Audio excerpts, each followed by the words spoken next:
You want to make the most of your time in the machine shop. Daniel Hartman here with more tips and tricks. So, first off, if you got a pair of digital calipers and you want to make a part that's this diameter, you can simply put your calipers in there, hit 0, and then when you go to your bar stock, and if it's that size, you know you have 280 thousandths to take off. You can use this principle in reverse too. If you have a piece that size and you want to go the other way, you can find out how much material to take off. And if you have a lathe that doesn't have a readout on it, it's a super handy tool in terms of knowing how much to turn that dial without having to start thinking about stuff. Because the less I think and have to do any kind of math, the more surefire projects always turn out. So passing that one on to you.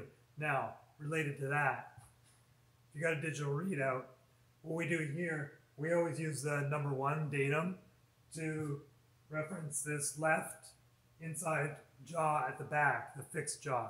So any job that comes in, we can just quickly set it up. Everyone leaves that first 0, it's sacred. If the vise comes off, it's good to do something to disrupt that first 0, to note that when the vise gets put on, if it's really close to that original position but off a little bit, then no one just thinks, oh hey, it's good, and neglects to set it up. And that's a big part of putting the vise on the machine, is zeroing that digital readout. So that being said, another tip, if you got a vise like this, Kurt, it's got this little, you can see it if I hold it up there close, this little hold down, or it's not a hold down, it's a material stop. It goes in the slotted rear jaw.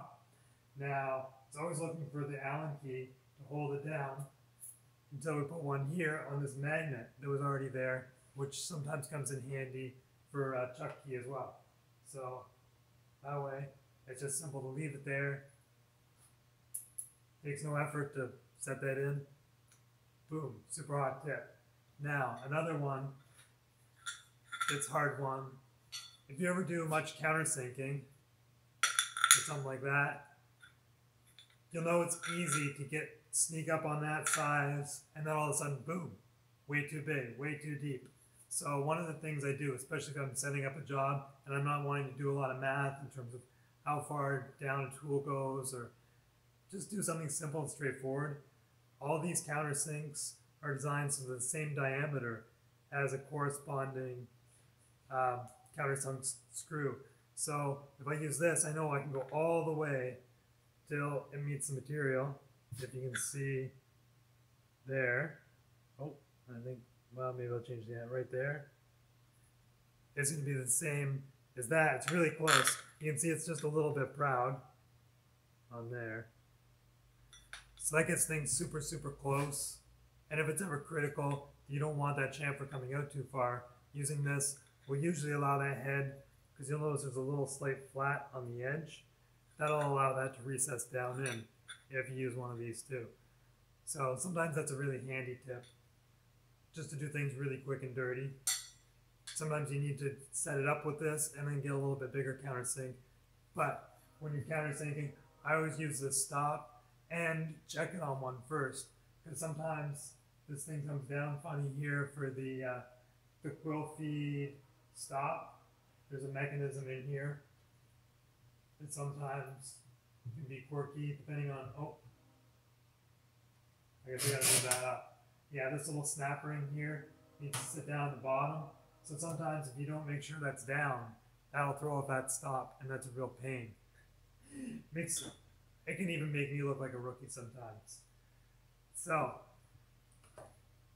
next hot tip is, oh, we got the vise jaw on the outside today, and that's because we got this bigger material. You'll notice we got some Bessey clamps, a machinist clamp. If I'm stacking parts like that to avoid having to do multiple setups, sometimes I have a long, narrow pair of vice grips, which can also go in under there, and it doesn't come up as high. Super, super handy. And you also notice if you look back in here, because this part hangs out, these are out of our Tico hold down kit. I love my Tico kit.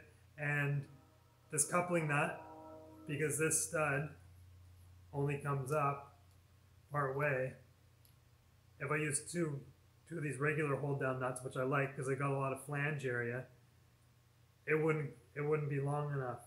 So use both the coupling nut and this flange nut, you can see, pretty quick and easy as far as, there it is. Hold down kit's out, don't even have to go looking for it. So I think that's most of the tips and tricks for today. And yeah, what more could you ask for? Anyhow, hopefully your projects are going well. Please like, please subscribe, please comment below for more ideas on tips and tricks, and all the best. Thanks.